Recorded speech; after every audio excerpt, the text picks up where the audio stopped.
विद्रुमविवर्तमानं चित्तं ब्रह्मश्रककारम्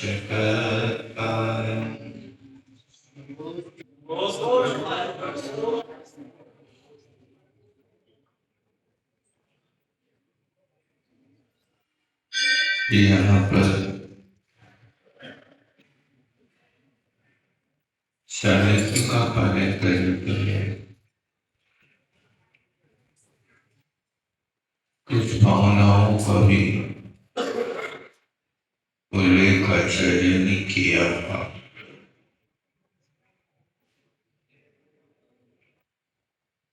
अहिंसा हित की रक्षा के लिए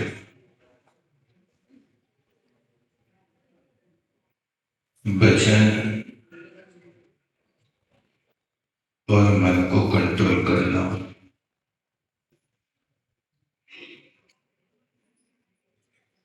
इसके अलावा गमनागमन में सावधानी रखना, किसी भी वस्तु को यदि ग्रहण करते हैं या निक्षेपण करते हैं तो उसको अच्छी तरह से देखभाल करके रखना होता है।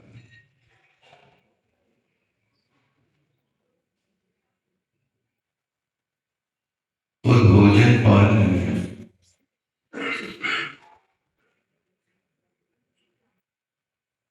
तो सूर्य के प्रकाश में करना, इन 5 चीजों का जो पालन कर लेता है उसका अहिंसा में पूर्णता को प्राप्त हो जाता है। हिंसा के मुख्य कारण यही माना जाता है।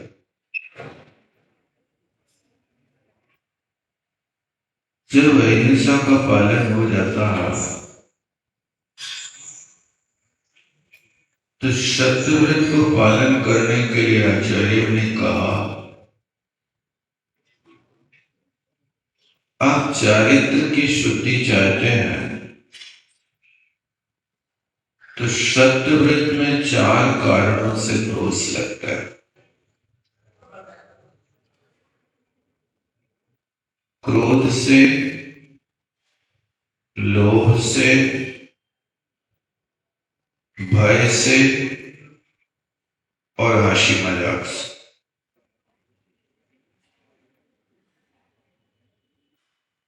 यदि आपको सत्यव्रत नतीजा पालन करना है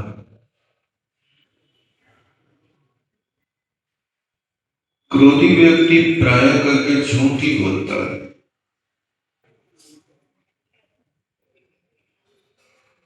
गाली गलौज के शब्द सत्य की कोटि में नहीं आते, ये असत्य वचन ही है।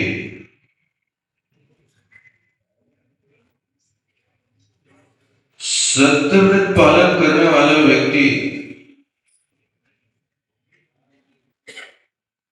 कभी भी किसी के दिल दुखाने वाले वचनों को प्रयोग नहीं करेगा।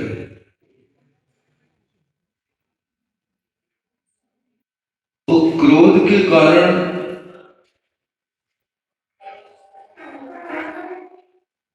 पूज्य पुरुषों की भी अवमानना हो जाती है। जो आदर के योग्य हैं उनके लिए भी लोग गलत ठहरा देते हैं। इसलिए आचार्यों का कहना है कि जब क्रोध आवे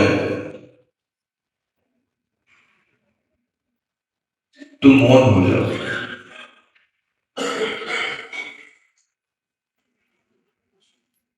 अन्यथा वो क्रोध आपके सत्यव्रत को बर्बाद कर देगा। कुमार स्वामी महाराज ने सूत्र दिया, इसी सूत्र का अनुसरण सभी आचार्यों ने किया है, चाहे मूलाचार हो अथवा जीव कांड हो, संयम मार्गणा में या राजवार्तिक या सरवार सिद्धि, आप कहीं भी उठा करके देख लो, सभी आचार्यों का एक ही मत है, यदि सत्य व्रत पालन करना, क्रोध प्रत्याख्यान, लोभ प्रत्याख्यान, हास्य प्रत्याख्यान और भय प्रत्याख्यान, इसलिए जब उद्वेग आता है तो व्यक्ति को होश नहीं रहता कि मैं व्रती हूं कि असही में, वो कुछ भी बोल जाता है। इसलिए ध्यान रखना, यदि क्रोध कर रहे हैं तो आप अपने सत्य व्रत को दूषित कर रहे हैं। क्रोधी व्यक्ति के मुख से जो वचन निकलते हैं वो सामने वाले के लिए निंदा के और अपमान के निकलते हैं। इसलिए आचार्य महाराज सबसे पहले कहते क्रोध प्रत्याख्यान, क्रोध का त्याग करो। और दूसरे नंबर पर कहते हैं लोभ प्रत्याख्यान। लोभी व्यक्ति प्राय करके झूठ बोलता है,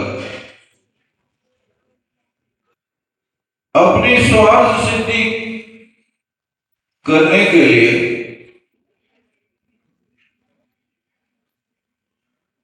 कई बार लोग इतना भी कार्य करने लगते हैं कि थोड़े से व्यापार में लाभ होने के लिए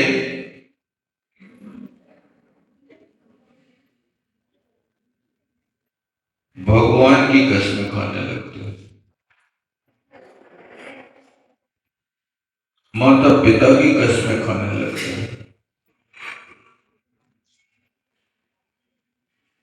मेरे तो इसी भाव में खरीदा है,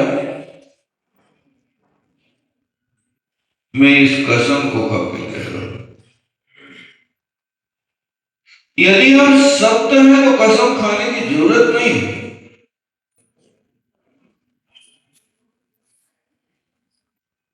आपके इस वाक्य से सामने वाला यदि आपकी वस्तु को नहीं खरीदता है तो आपकी कसम को क्या होगा? आपने अपनी सत्यता प्रकट करने के लिए उसके सामने कहा भगवान कसम मेरा ऐसा। और लोभी व्यक्ति कई कार्य करने में चूकता नहीं, इसलिए सत्यव्रत की रक्षा कर। लोभ के कारण झूठ नहीं बोलना, क्योंकि लोभ एक ऐसी वस्तु है कि लोगों की यह सोच बन गई है कि यदि हम झूठ नहीं बोलेंगे तो व्यापार नहीं चलेगा। आप यदि सत्यता प्रकट कर देते हैं और लोगों को विश्वास हो जाए कि ये व्यक्ति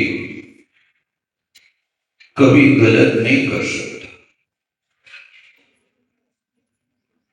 बस विश्वास की जरूरत है। आपके यहां ग्राहकों का तांता लगा है,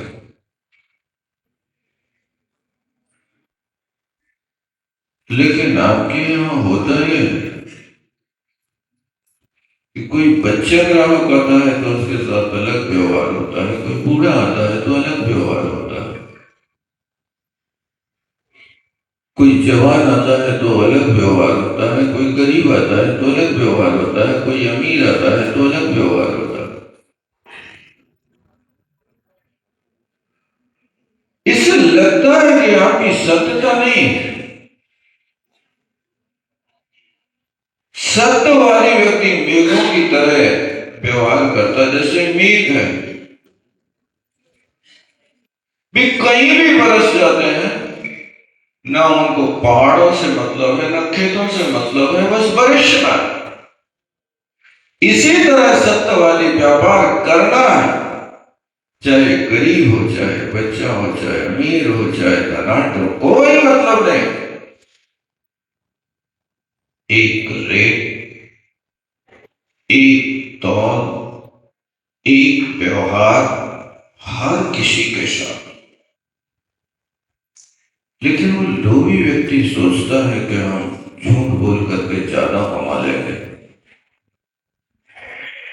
आप ज्यादा नहीं कमा रहे, आप अपने काट का पुण्य धो रहे हैं। इसलिए याद रखना, इन दो कारणों से सत्य समाप्त हो जाता है। इसलिए हमेशा क्रोध पर भी कंट्रोल करो। और तृष्णा तो जागृत होती है, लेकिन एक बार अपने मन से पूछो कि तुम्हें कितना चाहिए। ठंडे दिमाग से अब तो मन कहां तक दौड़ लगाता है देख लेना यार।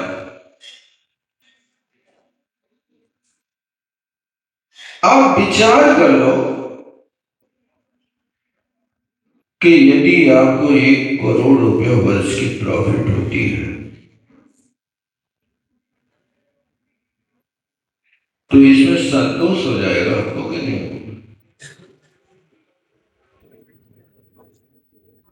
क्या यदि आपकी मनचाही प्रॉफिट हो जाए तो उससे अधिक का त्याग कर सकते कि नहीं कर सकते?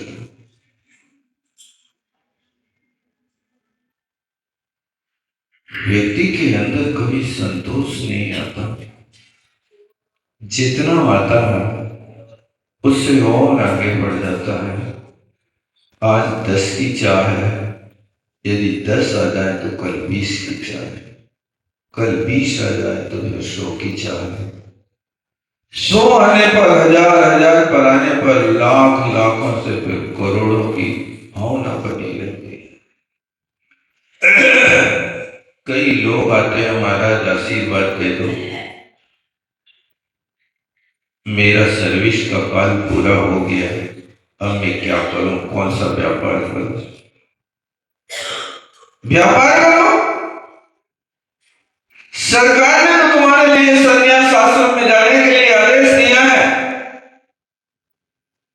कि तुम्हारी जिंदगी भर की व्यवस्था हमने बना दी।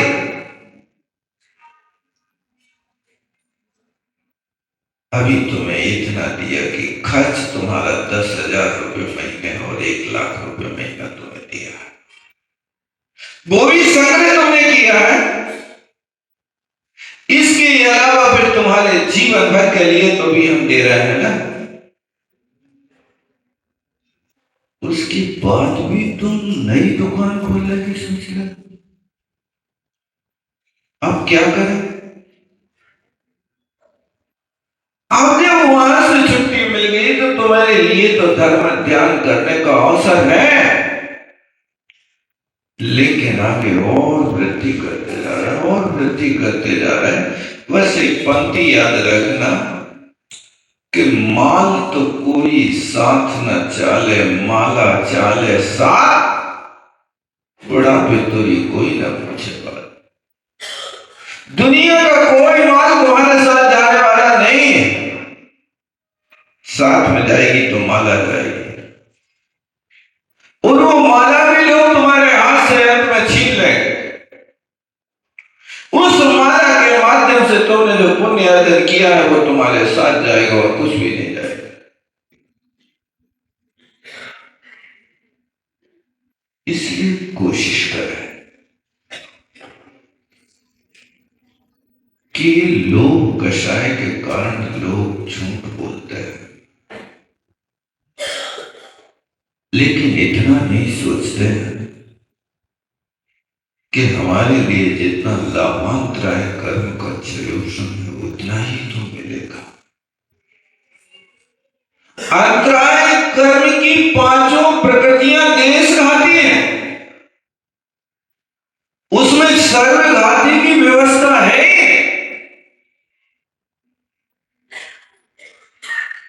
यानी हर व्यक्ति को दानांतराय कर्म का क्षयोक्षम है, लाभांतराय कर्म का क्षयोक्षम है, भोगांतराय कर्म का क्षयोक्षम है, उपभोगांतराय का है और वीर्यांतराय। यहां की एक इंद्रिय जीव के पास भी ये पांचों क्षयोक्षम है। वो भी दान करता है। क्या दान कर रहा है देख लो। एक जंगल में खड़ा हुआ विशाल वट वृक्ष मीलों के क्षेत्र में फैला है, और वो अपनी जड़ों से रस लेकर के सबसे ऊपर रहने वाले गगनचुंबी डाल के ऊपर लगे पत्ते, फल और फूल के ऊपर भी रस भेज रहा है। आप कह रहे हो कि हम 2-4 लड़कों को पाल रहे हैं, उस वृक्ष से सीखो वो कितने पत्तों को पाल रहा, कितनी शाखाओं को पाल रहा, कितने फूलों को पाल रहा, कितने फलों को पाल रहा है। कौन सा व्यापार कर रहा है? पाल रहा कि नहीं पाल रहा? जमीन से रस ले लेता बिना पक्षपात किए, डाल डाल पर, पात पात पर सब जगह अपनी सेवाएं दे रहा है। ये उसके दानांतराय कर्म का क्षयोत्सव है। तब तो दान कर रहा है और हर पत्ते पत्ते को रस प्रदान कर रहा है। आपका भी दानांतराय कर्म का क्षयोत्सव। आप परिवार पाल नहीं रहे, उस परिवार के लिए आप अपने दानांतराय कर्म के क्षयोत्सव से दान दे रहे हो। दे रहे कि नहीं दे रहे? आपने जो कमाया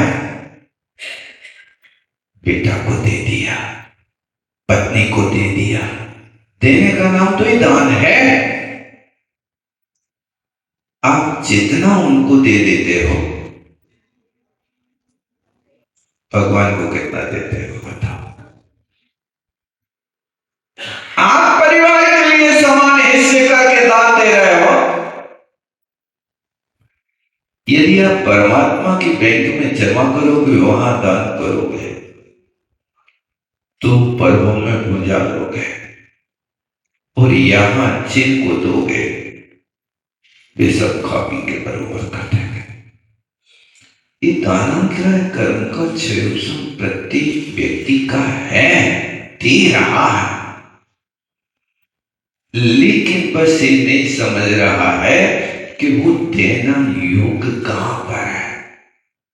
यहां जिसको दे रहा उसका भी तो अपना क्षयोत्सव है ना, लेकिन उनके लिए पूरा जीवन लगा देता है, अपने लिए कुछ नहीं कर पाता। कोशिश करो, लोभ के लिए कंट्रोल करो। ये लोभ एक बहुत बड़ा विशाल समुद्र है। इस समुद्र से आज तक कोई पार नहीं पा सका है।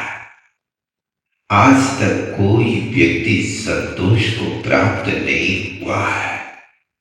इसके विषय में अभी तक जितने जीव हुए हैं, सारे के सारे अतृप्त ही रहे।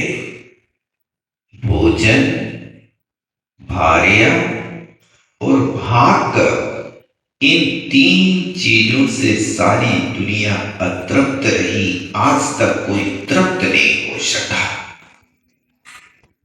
फिर से बोलो, भोजन तृप्ति हो गई, खाता जाता है, खाता जाता है, और रोज नया नया चाहिए। कल यदि मूंग की दाल बनी थी तो आज उड़द की बनना चाहिए। रोज नई नई मांग, एक बार नहीं, कितनी बार? भगवान कह रहे हैं कि एक बार खाओ, ना चले तो दो बार खाओ, तुम्हारा जीवन सुखी रहेगा। लेकिन तुम भगवान की नहीं मांग रहे। डॉक्टर कह रहा थोड़ा थोड़ा खाओ और 20 बार खाओ। जी हजूर, तुम जीवन दाता हो, आप जैसे कह रहे तो थोड़ा थोड़ा पानी एक गिलास नहीं पिएगा, चुस्की लेगा, बस मुख से गिलास टेबल तक आएगी, फिर दूसरी चुस्की लेगा। ये तो कहा, आयुर्वेद में भी यही कहा कि पानी को पियो नहीं, खाओ, लेकिन एक बार में खाओ, दिन भर नहीं खाओ। इसलिए भोजन से आज तक कोई तृप्त नहीं हुआ। आप लोग तृप्त हो? भूख ही नहीं लग रही तो कहा, अरे भूख नहीं लग रही फिर भी मान रहे हो का? भूख नहीं लग रही तो भूख नहीं लगने का इलाज करा रहे कि हाथ पे हाथ रख के माला फेर रहे कि चलो अच्छा हुआ, हे परमात्मा हम तुम्हारे द्वारे पे 50 बरस से रोज निवेदन कर रहे, क्षुधा रोग विनाशनाय नैवेद्यम, क्षुधा रोग विनाशनाय नैवेद्यम। आज आपने बड़ी कृपा करी, मेरी अर्जी सुन ली, हमारा क्षुधा रोग नष्ट कर दिया, अब बड़े आनंद से जिएंगे। ये आनंद मनाते हो कि डॉक्टर के यहां भेंट चढ़ाते हो, भूख नहीं लग रही, क्या करते बताओ? अरे भगवान ने सुन ली है, तुम्हारी भूख हर कर ली है, तुम 50 बरस तक चढ़ा रहे हो, एक एक चिट्टा और भावना भा रहे हो, उस भावना को आज पूरी कर रही तो डॉक्टर के यहां लाइन लगा, क्या है? अभी तक तृप्ति नहीं हुई है, भोजन से भारी आसे तृप्ति नहीं है। 18,000 विद्याधरों की कन्याओं के बाद भी एक भूमि गोचरी की स्त्री को देख करके रावण का मन चलित हो गया। तृप्ति और भाग्य से आज तक कोई तृप्त नहीं हुआ। हर व्यक्ति अभागा बना, भाग्यवान होकर के भी कहता है अभागा। उसके अंदर एक भावना नहीं आती कि जो प्राप्त है वो पर्याप्त है। कभी लगता है ऐसा, जितना है उतना मैं अपना जीवन चला रहा हूं। आप यात्रा पर जाते हैं और 8 दिन की यात्रा के लिए आप पूरा घर उठा के ले जाते हो कि एक थैला ले जाते? क्या ले जाते? एक थैला। तो 8 दिन की यात्रा आनंद से गुजरती है कि रुल हो गए, हे भगवान कब घर पहुंचे, हे भगवान कब घर पहुंचे, रोते रहते क्या? जब 8 दिन आपकी एक थैला में गुजर जाते हैं, और मैं पूछता हूं कि एक थैला में 8 दिन गुजर गए तो कोई चीज की कमी लगती क्या है आपको कि ये चीज कमी रह गई? मान लीजिए आपके थैला में आपने तेल रखना भूल गए, तो आप 2 रुपया को एक पैकेट खरीद ले तत्काल। नहीं खरीदा तो 2 रुपया को भी तेल मिला था,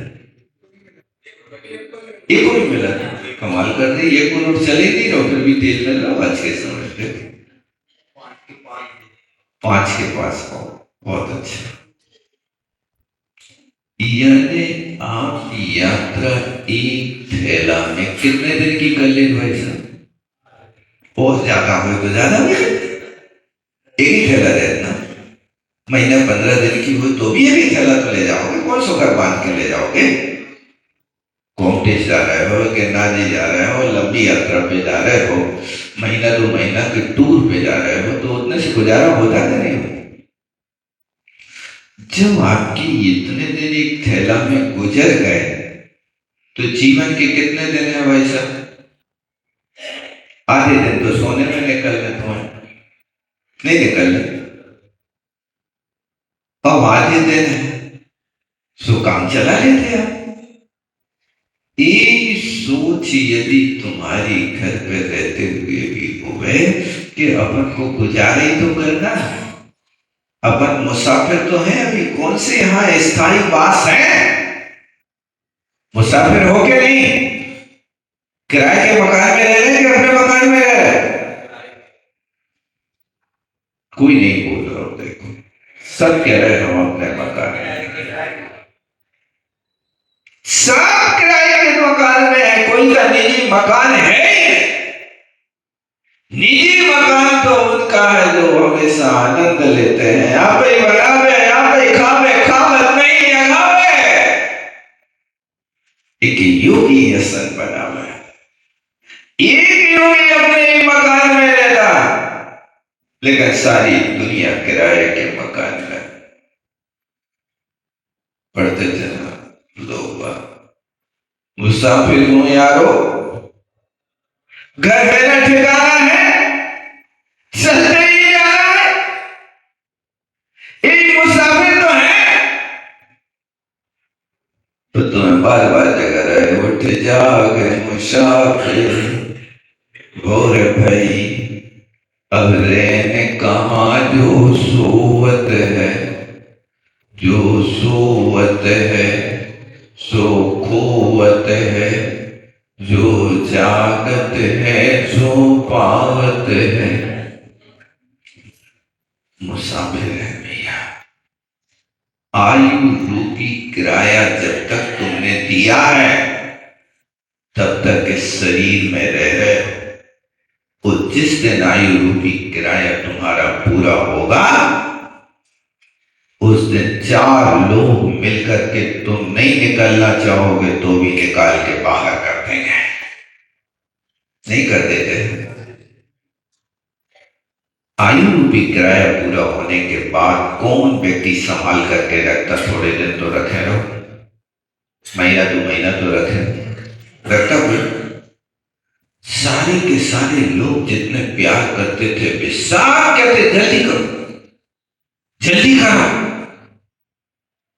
यदि शाम को 5 बजे कोई गमन करे तो कितने मत खड़े हो, कोई के सवेरे कर, नहीं कोई कहता अभी करो, रात भर कौन जगेगा? नहीं कहते कौन जगेगा? सबसे बड़ी तो समस्या ये है ना, जल्दी से जल्दी उनका ठिकाने लगा दो। इसलिए इसकी सीमा बना करके रखो। इन लोगों की प्रवृत्ति कभी भी शांत नहीं होती, और जब आवे संतोष धन सब धन धूल समान। जब संतोष धन आता है तो सारे धन मिट्टी और पत्थर लगते हैं। तो जिन्हें कछु नहीं चाहिए वे साहन के साथ। तो सम्राट बनना है, यदि सम्राट बनना है तो अंदर की इच्छा समाप्त कर दो। भले ही आप चक्रवर्ती का वैभव घर में बना रहे, लेकिन उस चक्रवर्ती के वैभव को पाने के बाद भी कहना ये सब पराया है, ये मेरा नहीं है। और शिक्षा का निरूपण करना। इसलिए सत्य व्रत की रक्षा के लिए सबसे बड़ी शर्त है। कौन सी शर्त है? पहले क्रोध का त्याग कर दो और फिर लोभ का त्याग।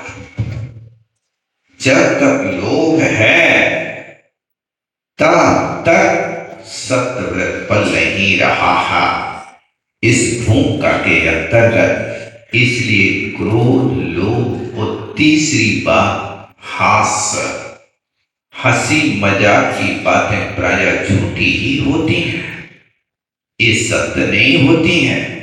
यदि आप हास्य का त्याग करते हैं, आप चारित्र की ओर कदम बढ़ा रहे हैं।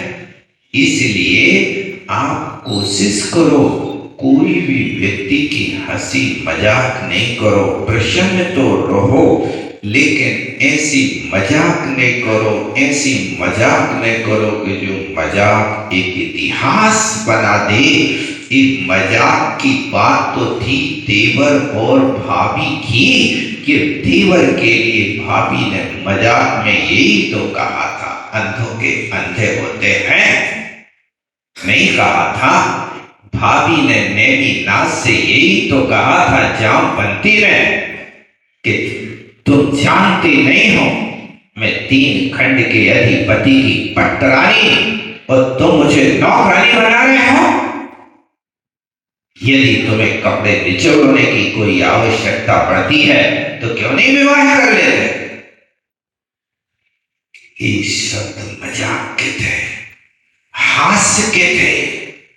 उस हास्य के शब्द नेमिनाथ ने सुन करके विप्लव मचा दिया। कृष्ण जी जिस 5 जन संघ के लिए मुख से फूंकते थे, नेमिनाथ ने नाक के स्वर से फूंक करके तहलका मचा दिया था। कृष्ण जी भी घबरा गए। इस दिव्य रत्न को फूंकने की तो किसी के पास ताकत नहीं, कोई माई का लाल नहीं। लेकिन नेमिनाथ रूठ गया, और रूठ गए तो आकर के चरण पकड़ लिए, क्षमा कर दो। इसलिए मजाक में विप्लव हुआ। वहां 5 जन शंख बजा करके नेमिनाथ ने बता दिया कि मजाक का फल क्या होता है। यहां पर अंधों के अंधे होते हैं।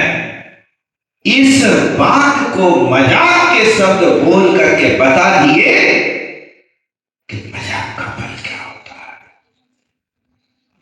अब इतना बड़ा विप्लव मचा, इतना बड़ा विप्लव मच गया कि दुनिया इतिहास में वो लिख चुकी है कि इस मजाक का अर्थ क्या है।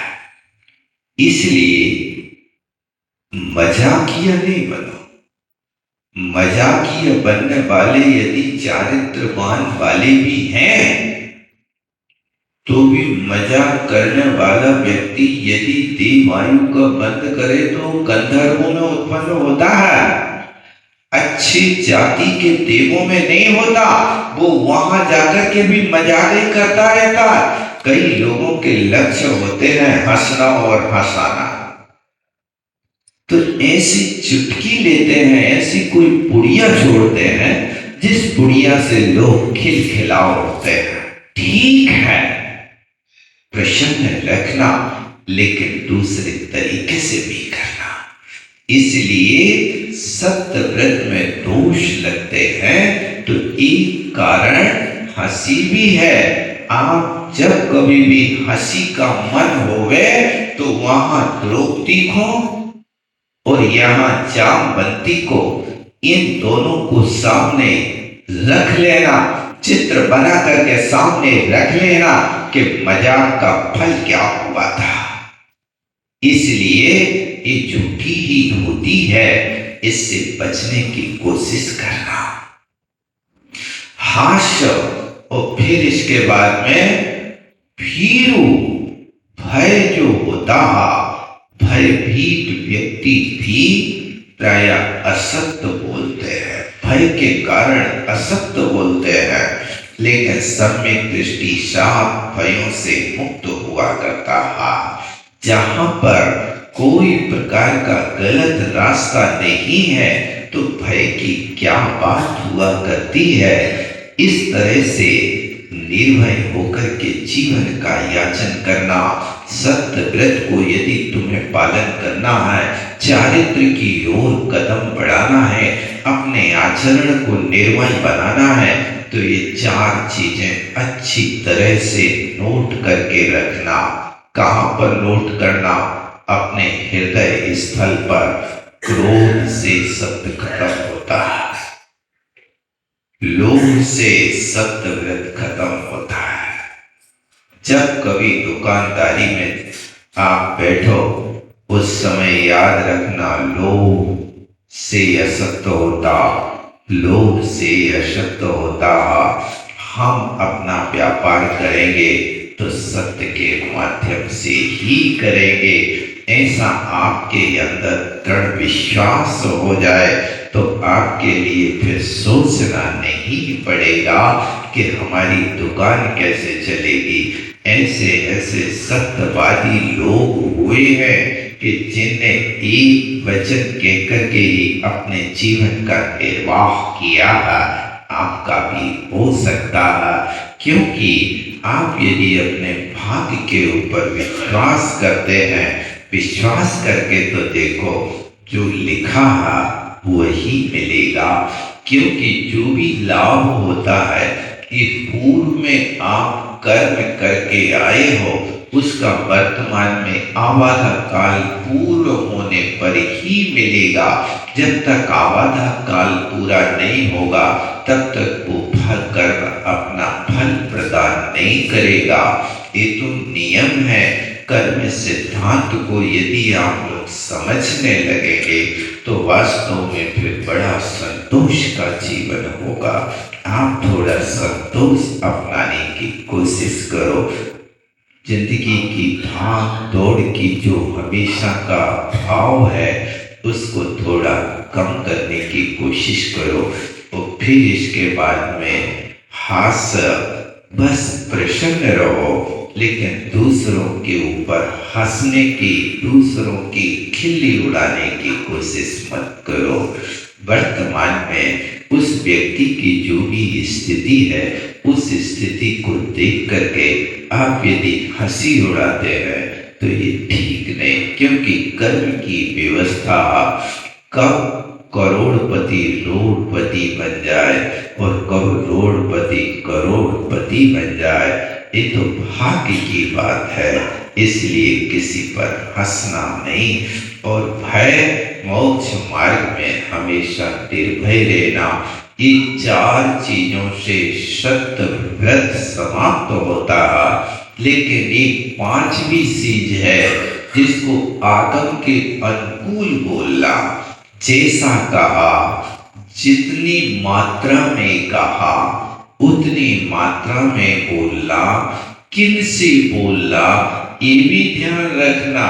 हर किसी से बोलने की जरूरत नहीं।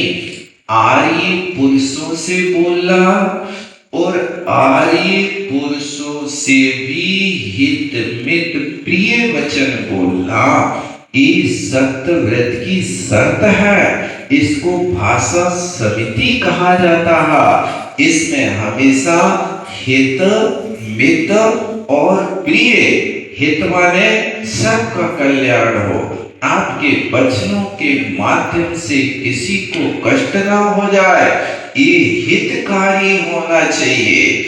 अहितकारी शब्द आप यदि किसी के लिए ऐसे कटु शब्द बोल देते हैं कि वो व्यक्ति सुनता है तो तुम्हारा प्रतिकार तो नहीं कर पाता, लेकिन आंखों से आंसू बहाने लगता है।